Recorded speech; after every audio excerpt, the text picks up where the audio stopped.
Selamat pagi Bapak Ibu Saudara sekalian, puji Tuhan. Kembali pagi ini kita dipertemukan bersama-sama untuk merenungkan firman Tuhan. Mari kita sama-sama merenungkan firman Tuhan ini dengan penuh sukacita. Firman Tuhan ini yang memberikan kekuatan, pengharapan dalam Yesus Kristus. Amin. Puji Tuhan. Kesempatan pagi ini kembali kita bisa bertemu untuk bersama-sama belajar firman Tuhan. Saya berharap saudara-saudara semua dalam keadaan sehat. Lebih daripada itu, kita dalam keadaan beriman dan percaya sepenuhnya kepada pertolongan Tuhan. Hari ini kita akan membahas satu pokok yang mungkin agak sedikit aneh buat kita, tetapi kita akan baca firman Tuhan ini, nanti kita akan memahami apa yang dimaksudnya. Di dalam 2 Korintus 4 ayat 8a tertulis, dalam segala hal kami ditindas namun tidak terjepit. Dalam segala hal kami ditindas namun tidak terjepit. Kita akan berdoa terlebih dahulu. Bapa, dalam nama Yesus Kristus, terima kasih pagi ini kami kembali bisa bersama-sama bertemu melalui kesempatan untuk merenungkan firman Tuhan. Dimanapun saudara-saudara kami berada, di rumah atau di suatu tempat di mana bisa menyaksikan ini, bisa belajar bersama, bisa merenungkan firman Tuhan ini, Engkau akan berkati. Sehingga firman Tuhan ini sungguh-sungguh memberikan kepada kami pemahaman ketika kami menjalani kehidupan ini. Tolonglah kami ya Tuhan, mungkin ada yang sedang tidak sehat, Tuhan akan jamah supaya disembuhkan. Bagi saudara-saudara kami yang mungkin sedang dalam kesulitan, Tuhan juga yang akan menolong sehingga bisa melewati, bisa menyelesaikan persoalan-persoalan yang sedang terjadi. Terima kasih Tuhan, dalam nama Tuhan Yesus kami mengandalkan Roh Kudus yang ada dalam hati kami, memberikan pemahaman kepada kami. Terima kasih Tuhan. Amin. Saudara, hari ini judul firman Tuhannya agak menantang atau menyebabkan banyak tanda tanya ya. Tertindas itu baik. Nanti sebelum saudara merespon apa yang dimaksud baik itu, kita akan membaca ayat demi ayat yang akan kita renungkan. 2 Korintus 4 ayat 8a ini adalah tulisan dari Rasul Paulus Rasul Paulus kepada jemaat di Korintus. Dan dia berkata, dalam segala hal, bukan hanya satu hal, tapi dalam segala hal kami ditindas namun tidak terjepit. Itu satu ayat yang memberikan pengharapan bagi kita. Mungkin saudara dan saya dalam keadaan seperti firman Tuhan ini mengatakan, dalam keadaan tertindas atau ditindas dalam berbagai aspek ya, baik jasmani, baik rohani ataupun hal-hal yang lainnya. Kita akan melihat ayat berikutnya. Mengapa tertindas itu baik? Nah, itu kan satu pertanyaan ketika melihat judul ini. Sudah lihat di Mazmur 119 ayat 67, sebelum aku tertindas aku menyimpang, tetapi sekarang aku berpegang pada janjimu. Sebelum aku tertindas, aku menyimpang, tetapi sekarang aku berpegang pada janjimu. Saudara-saudara, kehidupan ini dari hari ke hari berjalan, sebagian kita begitu sibuk, entah yang punya pekerjaan yang masih aktif, bekerja di satu tempat, atau berusaha ya, ataupun mungkin beberapa saudara yang sudah usianya memang sudah lanjut sehingga tidak lagi berusaha ya. Tetapi kegiatan sehari-hari seringkali menyebabkan kita ini melupakan hal-hal yang penting berkaitan kerohanian kita ya. Makanya saudara, ada satu saat seperti pemazmur itu ngalamin, sebelum aku tertindas aku menyimpang.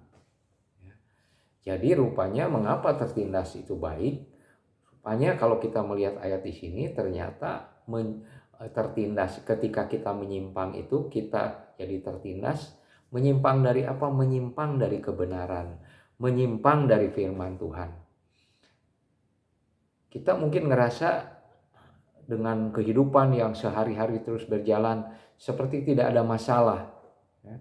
Padahal hidup kita sudah menyimpang. Mungkin sebagian orang sudah terbiasa dengan berbohong, sebagian orang terbiasa dengan katakanlah memberikan data yang tidak sesuai dengan yang seharusnya. Dan banyak lagi yang terjadi dalam kehidupan kita.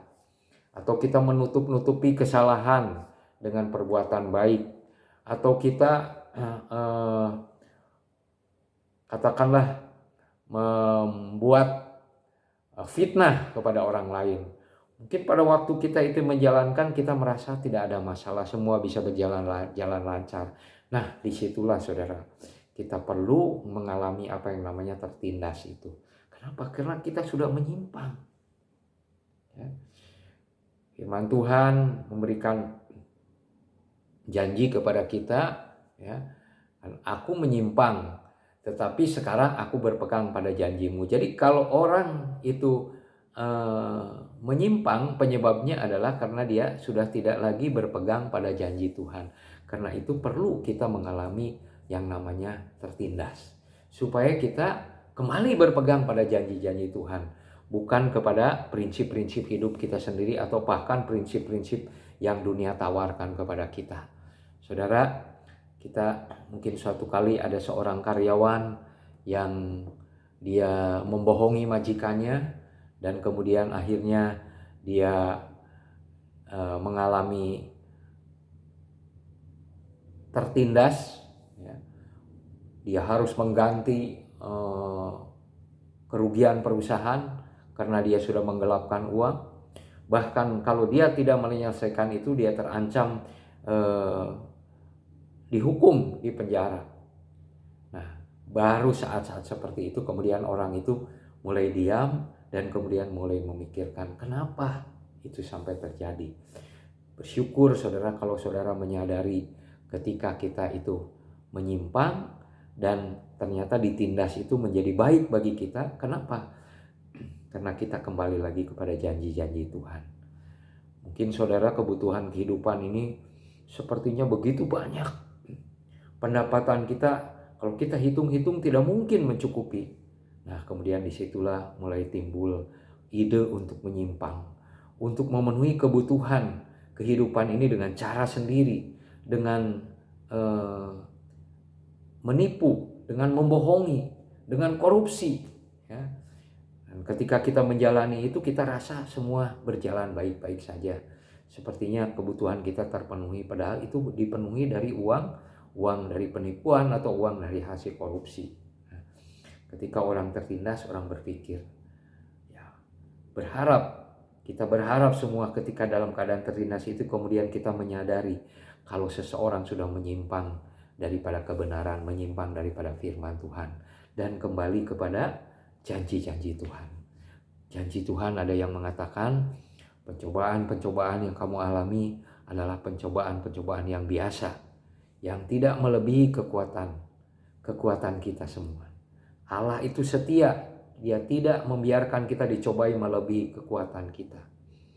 Tuhan juga mengatakan, Dia berjanji dari firman Tuhan, Allahku akan mencukupkan segala keperluanku berdasarkan kekayaan dan kemuliaannya. Nah, ketika kita tidak berpegang janji kepada janji-janji Tuhan itu, nah kemudian kita mulai mengambil jalan sendiri, mulailah kita menyimpang. Ketika kita ditindas, kita menyadari itu, kita minta ampun kepada Tuhan dan sekarang kembali berpegang pada janji-janji Tuhan, dipulihkan imannya. Jadi mengapa tertindas itu baik? Supaya saudara dan saya kembali berpegang pada janji-janji Tuhan. Berikutnya saudara, mengapa tertindas itu baik? Mazmur 119 ayat 71. Bahwa aku tertindas itu baik bagiku. Yang kedua ini dikatakan supaya aku belajar ketetapan-ketetapanmu. Kalau tadi supaya kita kembali berpegang pada janji Tuhan, kalau sekarang kita supaya aku belajar ketetapan-ketetapan-Mu. Kita belajar firman Tuhan. Saudara, firman Tuhan itu cukup tebal ya, dari kitab Kejadian sampai kitab Wahyu. Kita bisa belajar ketetapan-ketetapan Tuhan atas hidup kita sebagai orang-orang percaya. Kembali lagi supaya kita tidak menyimpang dari apa yang menjadi ketetapan-ketetapan Allah. Apa yang Allah tetapkan bagi kita, kita mengerjakannya sesuai dengan kehendak-Nya. Jadi ketika orang itu tertindas, dia kemudian ingat kembali kepada firman Tuhan dan kemudian belajar kembali ketetapan-ketetapan Tuhan. Ketika kita dalam masalah, ketika kita dalam kesulitan, ketika kita dalam tantangan, ketika kita kena sakit penyakit, ketika kita mungkin ditipu orang, ketika kita difitnah oleh orang, kita mengalami tertindas. Tetapi dikatakan di Mazmur 119 ayat 71 ini dikatakan, aku tertindas itu baik bagiku, supaya aku belajar ketetapan-ketetapan-Mu. Saya tidak tahu saudara-saudara sekarang sedang mengalami ketertindasan dalam hal apa. Mungkin keuangan, mungkin kesehatan, mungkin masalah keluarga, mungkin masalah relasi baik dengan saudara, dengan famili, dengan majikan, ya, dengan teman. Ya. Saudara jangan cepat-cepat marah-marah. Saudara jangan cepat-cepat menyalahkan orang lain. Coba saudara berpikir mengapa saudara sampai tertindas seperti itu. Yang tadi mungkin karena saudara menyimpang dari firman Tuhan dan tidak memegang perjanjiannya, janji-janji Tuhan. Ataukah saudara sudah tidak mau lagi belajar tentang ketetapan-ketetapan Tuhan. Saudara merasa sudah bisa, saudara merasa sudah mampu untuk melakukan sesuai dengan kehendak saudara sendiri. Saudara, tertindas itu baik bagiku, supaya aku belajar ketetapan-ketetapan-Mu. Mari saudara belajar kembali firman Tuhan. Firman Tuhan dikatakan oleh firman Tuhan, ketika kita mengerti ketetapan Tuhan, ketika kita menyadari janji-janji Tuhan, mata kita akan bersinar, penuh pengharapan, penuh iman kepada Tuhan. Mengapa tertindas itu baik? Supaya aku belajar ketetapan-ketetapan-Mu. Saudara, saya ingin memberitahu, Yesus ditindas karena kita. Kita ditindas supaya kita yang sudah menyimpang kembali memegang janji Tuhan. Supaya kita yang punya prinsip-prinsip dunia ini, pribadi yang bukan berdasarkan firman Tuhan, kembali belajar firman Tuhan. Tetapi saya ingin mengatakan Yesus ditindas karena kita. Mengapa kita akan melihat ayatnya, saudara? Dikatakan di sini, Yesaya 53 ayat 3. Ia dihina dan dihindari orang, seorang yang penuh kesengsaraan dan yang biasa menderita kesakitan. Ia sangat dihina sehingga orang menutup mukanya terhadap dia, dan bagi kita pun dia tidak termasuk hitungan.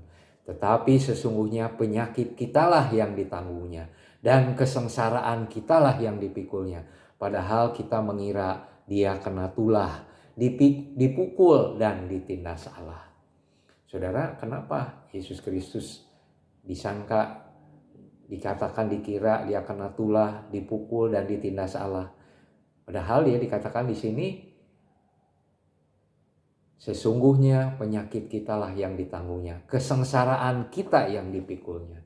Jadi kalau Yesus ditindas, itu untuk kita. Ya, dia bersedia ditindas untuk kita, supaya kita diselamatkan.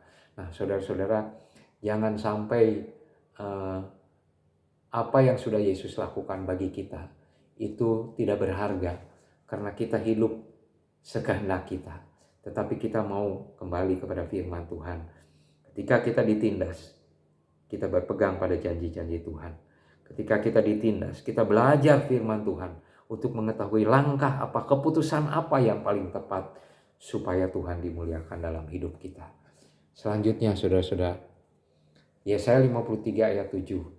Yesus membiarkan dirinya ditindas untuk keselamatan manusia.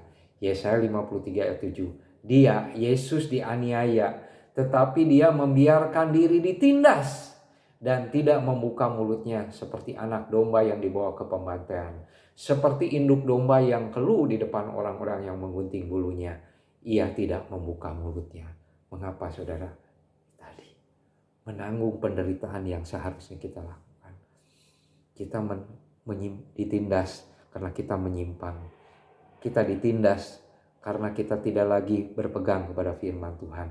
Yesus ditindas bukan karena supaya dia kembali kepada firman Tuhan. Yesus ditindas karena kesalahan kita yang menyimpang itu. Karena kesalahan kita yang mau ambil jalan sendiri. Kita bersyukur Tuhan Yesus mengasihi kita. Sebab itu saat ini saya ingin mengatakan pada saudara-saudara, mari jangan sampai kita menunggu ditindas kembali, kemudian kita baru berpegang kepada janji-janji Tuhan. Jangan sampai kita menunggu ditindas dulu, kemudian baru kita kembali belajar ketetapan-ketetapan Tuhan. Kita akan melihat bagaimana kasih Tuhan yang begitu besar kepada kita. Dia ditindas karena kita. Suatu kali saudara, karena kebenaran, saudara akan mengalami penindasan. Karena saudara berkata jujur, saudara mungkin akan ditindas. Saudara berhidup benar, saudara mungkin akan ditindas. Saudara, kalau saudara mengalami tindasan yang seperti yang barusan saya katakan, saudara gak usah khawatir. Yesus Kristus sudah mati bagi kita. Dia membiarkan dirinya ditindas. Dia tidak melawan. Dia seperti domba yang keluh, tidak punya kemampuan untuk melakukan apapun, kecuali dia menyerahkan semua kepada Bapaknya yang merencanakan untuk menyelamatkan kita melalui penindasan yang dialaminya. Saudara-saudara, ada satu penghiburan bagi kita. Tuhan mendengar seruan orang yang tertindas. Orang yang tertindas ini berseru dan Tuhan mendengar.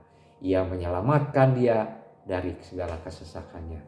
Kalau saudara saat ini mengalami kesesakan karena saudara menyimpang, karena saudara tidak lagi menggunakan prinsip-prinsip firman Tuhan, datanglah kepada Tuhan dan berseru kepada Tuhan, minta ampun. Ada lagi kalau saudara ada yang merasa tertindas, padahal saudara udah hidup benar, saudara udah hidup jujur, saudara sudah hidup mengikuti apa yang Tuhan mau, tapi saudara hidup tertindas. Saudara berseru kepada Tuhan dan katakan seperti ayat ini, orang yang tertindas ini berseru dan Tuhan mendengar, ia menyelamatkan dia dari segala kesesakannya. Amin. Kita berdoa. Bapa, dalam nama Yesus kami mengucap syukur. Hari ini kami telah mendengarkan kembali firman Tuhan. Kami percaya bahwa tertindas itu baik. Apa yang dimaksudkan ini kami boleh memahami dari firman Tuhan yang baru saja kami baca. Dalam nama Tuhan Yesus, berkat Tuhan, kasih Tuhan melimpah atas saudara-saudara kami. Dalam nama Yesus, amin.